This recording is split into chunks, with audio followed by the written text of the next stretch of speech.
May nasusulat ba sa Biblia na pag-aantanda?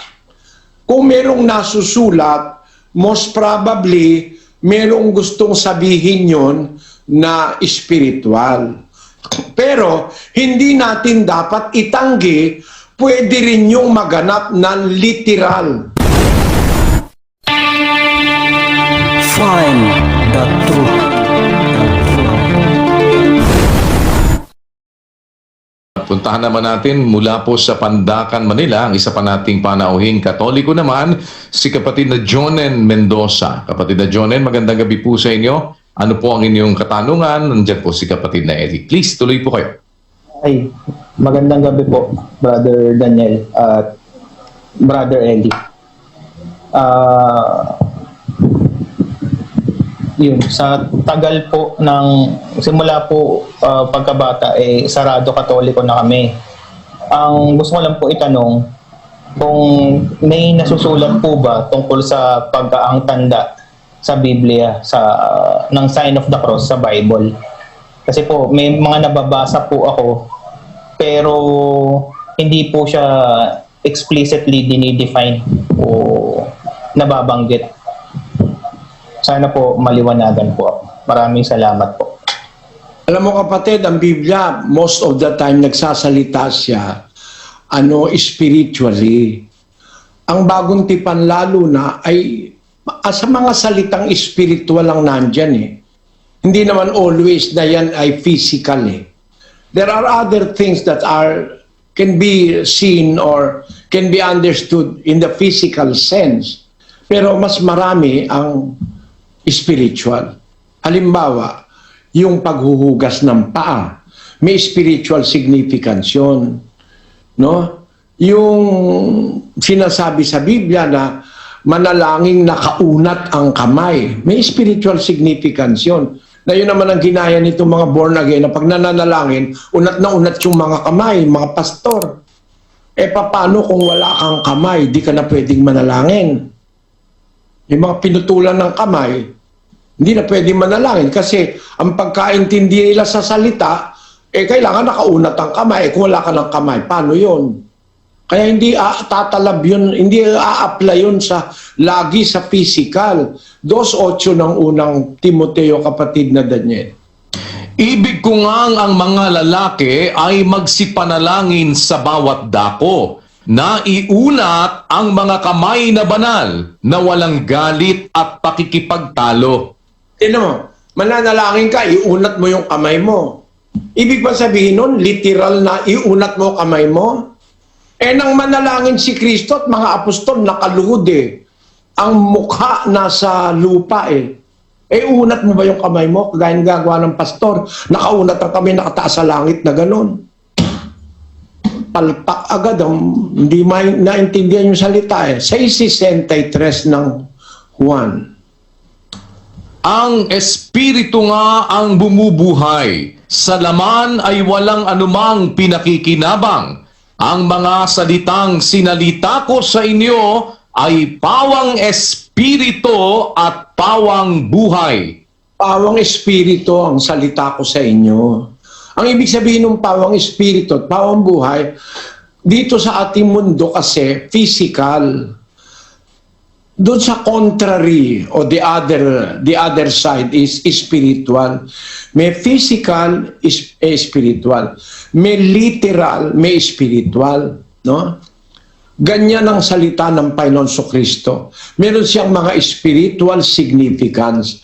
3:12 ng Juan. Pakinggan mo.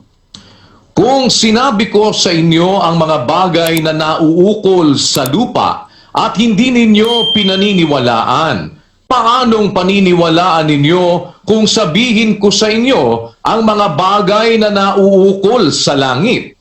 Kasi magsasalita siya ng spiritual eh. Sa langit eh. Kung sa bagay na physical, hindi ka pa naniniwala. Lalo ka nang hindi maniniwala pag ang sasabihin ko sa inyo, bagay na ukol sa langit. Gaya halimbawa, ano ba ang bagay na ukol sa lupa? At ano ba naman yung bagay na ukol sa langit? Basahin natin ang 15:40 ng unang Korinto. Mayroon namang mga katawang ukol sa langit at mga katawang ukol sa lupa. Datapwat iba ang kaluwalhatian ng ukol sa langit at iba ang ukol sa lupa. Meron palang katawan panlangit. Meron namang katawan panlupa. Alin yung katawan panlupa? Yung katawan natin ngayon, nandito pa tayo sa lupa Ang katawan natin, laman, buto, etc. Yan. Pero pagdating sa langit, hindi ka makakapasok doon ang daladala mo'y laman at buto. 15.50. Pakinggan nyo. Sinasabi ko nga ito, mga kapatid, na ang laman at ang dugo ay hindi makapagmamana ng kaharian ng Diyos, ni ang kasiraan ay magmamana ng walang kasiraan.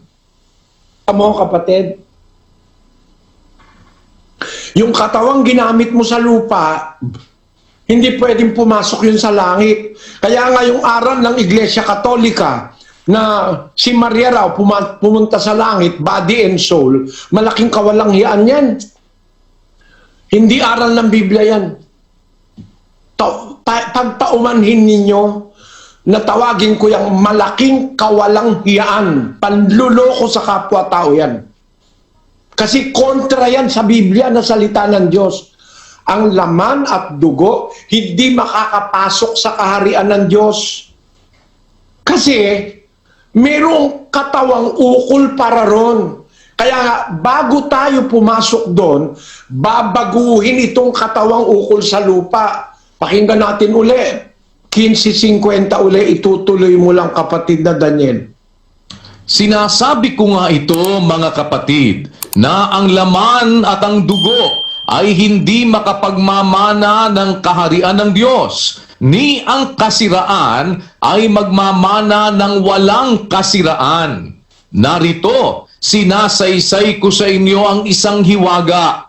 Hindi tayong lahat ay mga tutulog, ngunit tayong lahat ay babaguhin. Ayan, babaguhin ka pala bago ka pumasok doon sa langit. Babaguhin. Anong pagbabago ang mangyayari? Papalitan ang katawan ng laman at dugo, papalitan ng isang katawang espiritual, katawang ukol sa langit. Ngayon, bakit ko po ito sinasabi sa iyo, kapatid na Jonen?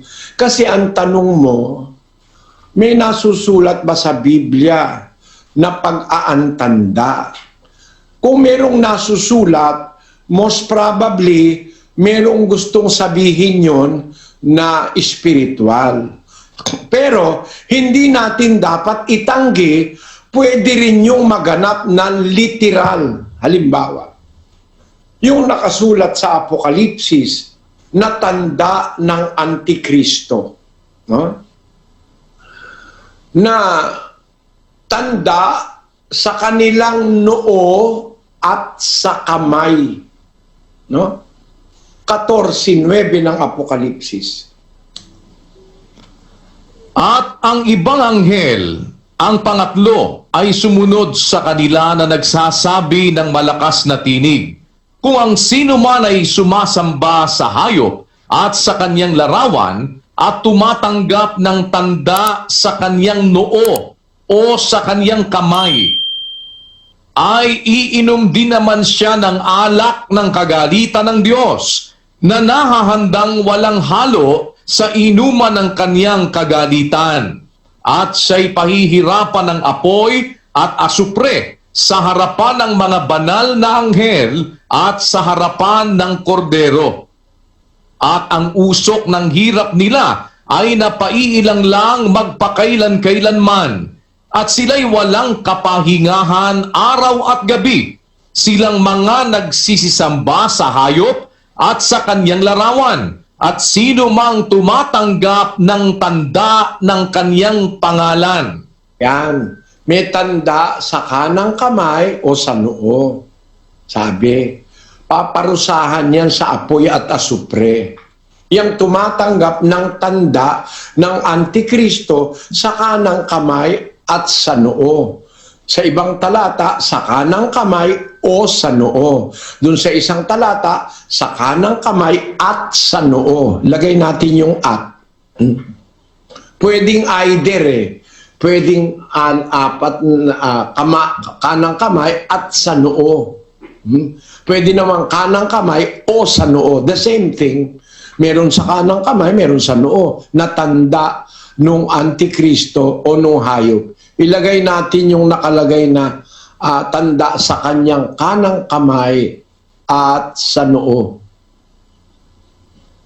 24 ng Apokalipsis. At nakakita ako ng mga luklukan at may mga nagsisiluklok sa mga ito. Sila'y pinagkalooban ng paghatol. At nakita ko ang mga kaluluwa ng mga pinugutan ng ulo dahil sa patotoo ni Jesus at dahil sa salita ng Diyos. At ang mga hindi sumamba sa hayop o sa kanyang larawan man at hindi tumanggap ng tanda sa kanilang noo at sa kanilang kamay. At sila'y nangabuhay at nagsipagharing kasama ni Kristo sa loob ng 1,000 taon. Yon. Yung mga naging dapat sa Diyos, hindi tumanggap ng tanda sa kanilang noo at sa kanilang kamay. Ngayon, yung sinasabi mong ang tanda, kapatid na Jonen, yan, more on the spiritual yan eh. Tandaan mo, ang noo symbolizes our thinking. Itong noo. Ang noo, ang ating kaisipan. Ang kamay naman, kanang kamay, nagsisimbolize ng paggawa sa Bible. Basahin natin ang Mateo Kapitulo 6 at ang bersikulo ay 3. Datapwat pagka ikaw ay naglilimos, ay huwag maalaman ng iyong kaliwang kamay ang ginagawa ng iyong kanang kamay. Ayan. Huwag nang malaman ng kaliwa mo yung ginagawa ng iyong kanang kamay. Kasi hindi naman majority ng tao ang kaliwete. Majority ng tao talagang mga right-handed kanan, no? Majority 'yon. Kaya ang panggawa talaga kanan eh. Ako talagang nagsusulat ako kanan eh, no? Naghihiwa ako kanan. Yung kaliwa alalay lang 'yun eh. No? Pero ang puwersa talaga nasa kanan. Dictated 'yan nung ating hypothalamus kung saan ang asaan yung lakas, no? Maghiwa ako, magsulat ako, kanan ang ginagamit ko, no? Ang ibig ko sabihin, kapatid, ang kanan larawan ng paggawa yan, yung kanang kamay.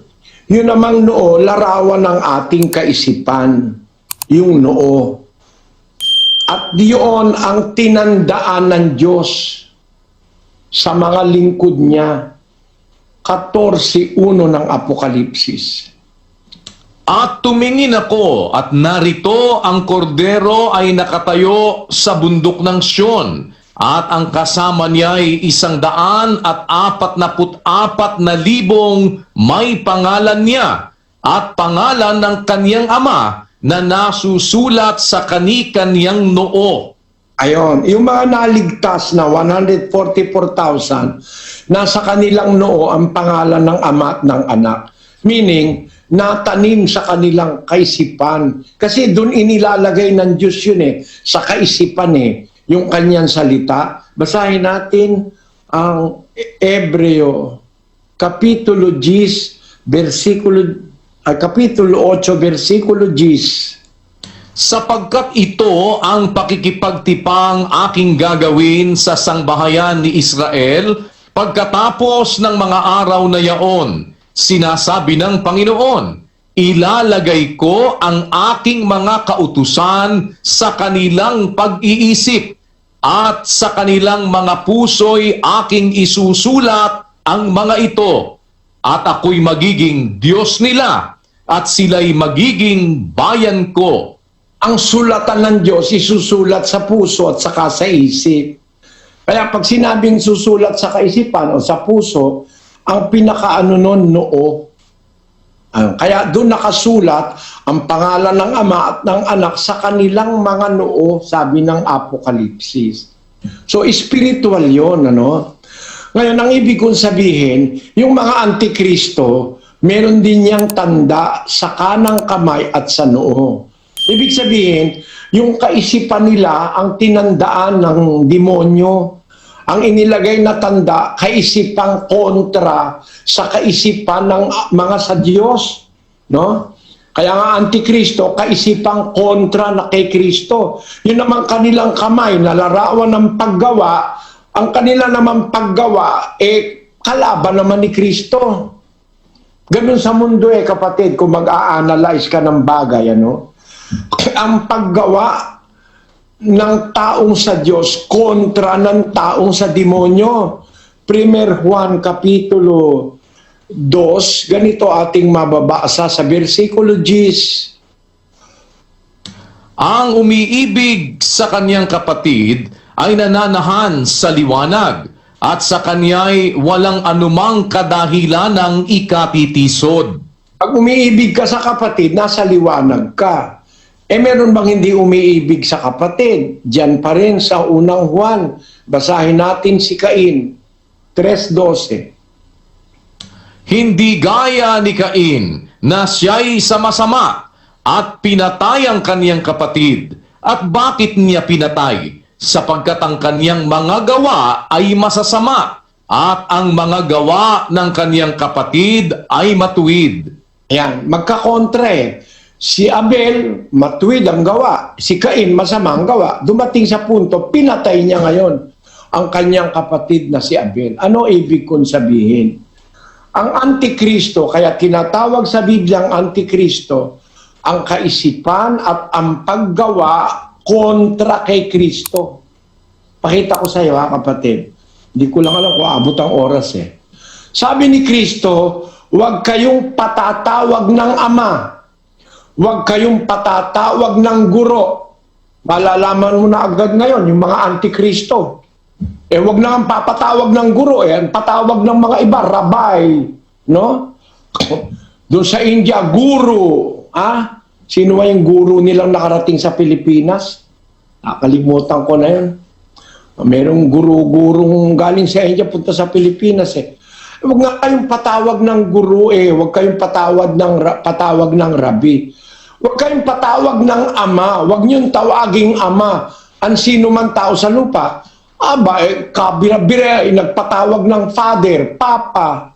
Ano? Bawal nga di, sa kaisipan ng mga ito, kontra kay Kristo, kaya antikristo 23:9 ng Mateo. At huwag ninyong tawaging inyong ama ang sino mang tao sa lupa, sapagkat iisa ang inyong ama, sa makatwid bagay siya na nasa langit. Pagka sa relihiyon, ang tao tatawagin lang nating ama, ang ama lang sa langit. Wala tayong ibang ama sa relihiyon. Ang ama lang yung ama sa langit, yun ang tatawagin mo. Meron kang tatay sa laman, sa bahay, hindi sa relihiyon yun. Pwede mo tawagin tatay, daddy, o kung ano man ang gusto mo. Pero pagdating sa relihiyon, yung titulo o kung yung pangalan na ama, itatawag mo lang yun sa ama nasa langit. Manalangin kayo ganito, ama namin nasa langit ka. Yun lang ang tatawagin mo, ama. Aba, bumira ka ba naman ng Most Holy Father sa Papa sa Roma Bawal nga Hindi nyo ba naintindihan, Sitas? Bubirahan mo ba naman, good morning, Father? Ba't laging Father yan? Hindi ka naman, naku, patawarin kayo. Galit lang talaga kayo sa akin mga kababayan Bagay, talagang ganun. Pinanganak yata ako para kagalitan ng mga Galit talaga sa akin yung mga mali Galit talaga sa akin mga mali. Pero nasa Biblia kasi, huwag tayong tatawag ng ama sa relihiyon. Huwag tayong tatawag ng ama kahit kanino sa lupa. No? Yung nasa langit lang ang tatawagin nating ama. Kaya mga apostol, pati si Kristo, kung tumawag ama. Aba, ngayon nung nasa Roma, kung magpatawag most reverend o most holy. nakakapagdamdam ng kalooban sa akin, mga Katolikong edukado, makinig kayo. Ang nakakapagdamdam ng kalooban, ang itinuro ni Kristo, tatawagin mo yung Ama pag mananalangin ka. Plain and simple, Our Father. Bakit pag yung Papa sa Roma you cannot, bakit hindi mo bakit? Kayo, lalagay mo pa, the Most Holy Father. Hindi ba yung adjective na most holy at adverb na most holy, pinagsama, most holy. Nasa superlative degree na yun nakakapagdamdam. Bakit? Ang Ama sa langit na may-ari ng lahat, karapat-dapat sa lahat ng respeto, kung tawagin natin, Ama namin. Ba't naman ginawa mo ngayon, most holy pa ito? Ano ibig sabihin? Binababa mo ba yung Ama? At itinataas mo ito? O at least, kung may galang ka dun sa Ama, tawag mo sa kanya Ama, huwag mong tawaging Ama ito. Tao lang naman kasi ito Yun. Yun na ibig kong sabihin, mga kapatid. Kaya, halimbawa, nakakita ka ng Katoliko, pakinggan, panoorin mo ko, kapatid na Jonin. Nakita ka ng Katoliko, nag-aantanda. Ano ba ginagamit? Kanang kamay.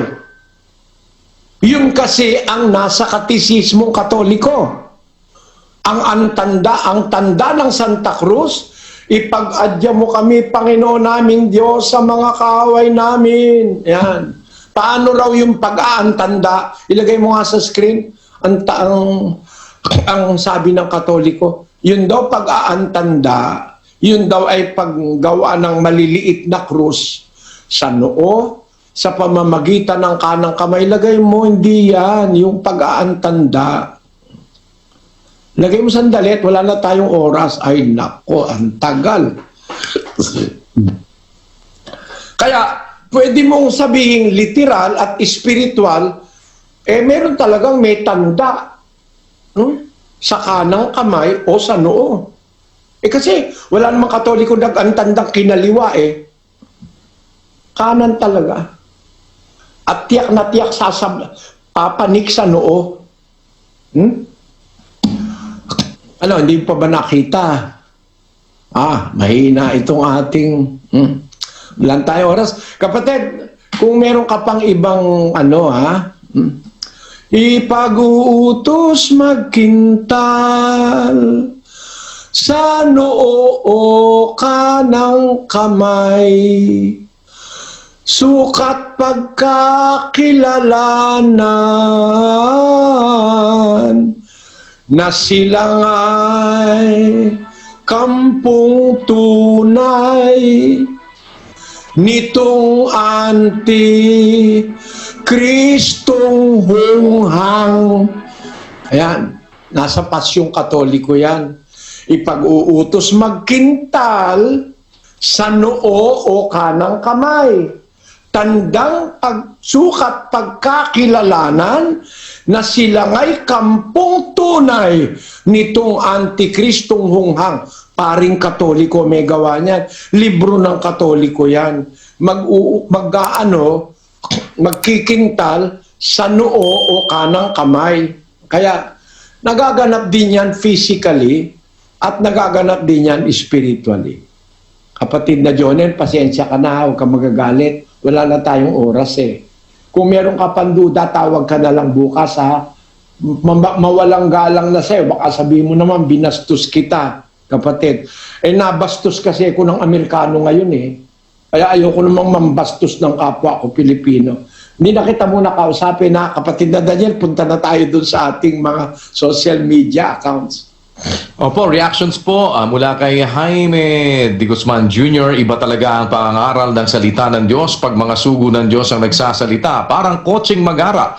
Ang sarap sumakay kasi alam mo na magaling mag-drive at maingat ang magmamaneho. Pero kahit maganda kotse tapos ang magdadrive si Kibuloy o si Manalo o Papa sa Roma, ay naku, maglakad ka na lang. Sigurado ka pa na makararating sa kasa ang dating daan sa awa ng Diyos. Random history, hindi kumpleto araw namin pag hindi kami makapakinig ng totoong aral. Ito ang totoong pagkain ng ating kaluluwa. Salamat sa Diyos, bago nahuli ang lahat, namulat kami. Tagal naming naloko noon. Zaira May Launico, panibagong pagkakataon na naman na makapakinig sa mga aral at katwiran ng Diyos. Busog na naman po kami spiritually. Nawa ay maingatan tayong palagi, maging ang ating mga kapwa tagapakinig at naghahanap ng katotohanan na walang ibang basihan, kundi ang salita ng Diyos na nasa Biblia.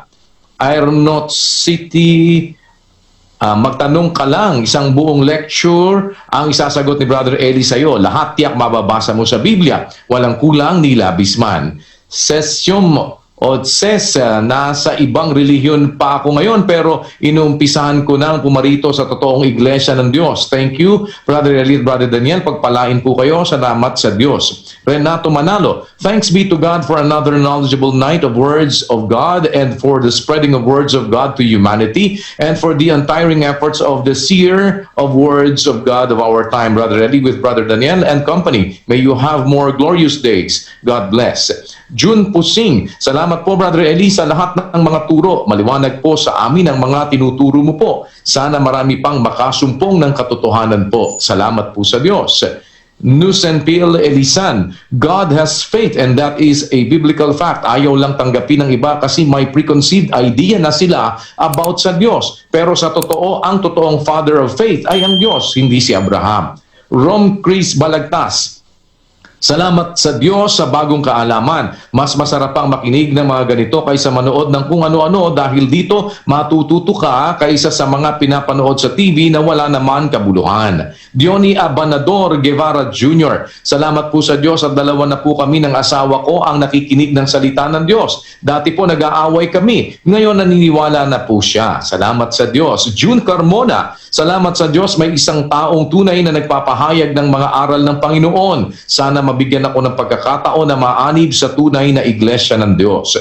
Rosel Morilia, salamat sa Diyos bawat gabi ay inaabangan ng pamilya namin ang pakikinig kay Brother Eli. Hindi kumpleto ang araw namin kung di kami makakapakinig kay Brother Eli. Talaga namang napakarami naming natututunan. Salamat sa Diyos. William Ray Uma, ako ay isang Katoliko pero dito ko natagpuan ang tunay na pamamahayag ng totoong salita ng Diyos. Kaya gusto ko na talaga lumipat dito kina Brother Eli. Dante Gulie Banyes Jr., kaysa manood ng ano-anong palabas, dito na po kayo manood sa Bible Exposition dahil marami kayong matututunan. Hindi lang pang espiritual, may pabonus pa na history at science. Kumbaga po, one of a kind. Salamat po sa Diyos, may Brother Eli at Brother Daniel, nawa ay habaan pa ng Diyos ang inyong mga buhay upang marami pang mga kaluluwa ang maliwanagan, lalo na po sa mga naghahanap ng katotohanan. Dian Arti, truly a sensible preacher exposing unheard truth from the Bible, which many priests and pastors are hiding from us. We will definitely follow this great program. Indeed, worth sharing.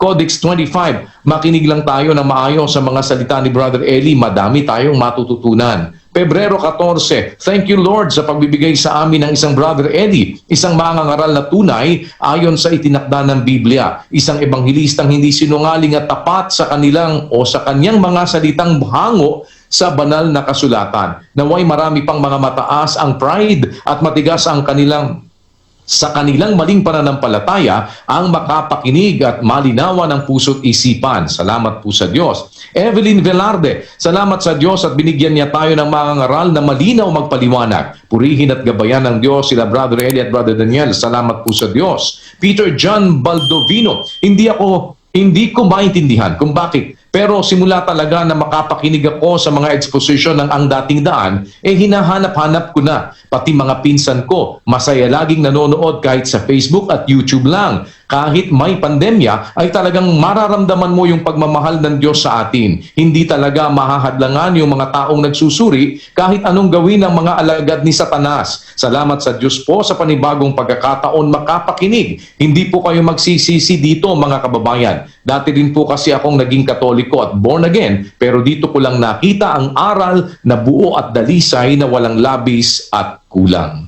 Yan po ang ilan sa ating mga social media reactions, kapatid na Eddie. Salamat sa inyong lahat mga kapatid.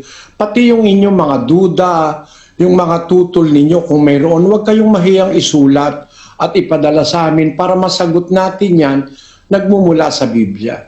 Umaasa po kami na tutuloy-tuloy kayo, mga kapatid. Huwag kayong magagalit pag nagagalit ako kasi talaga naman nakakagalit itong mga akala mo kung sino.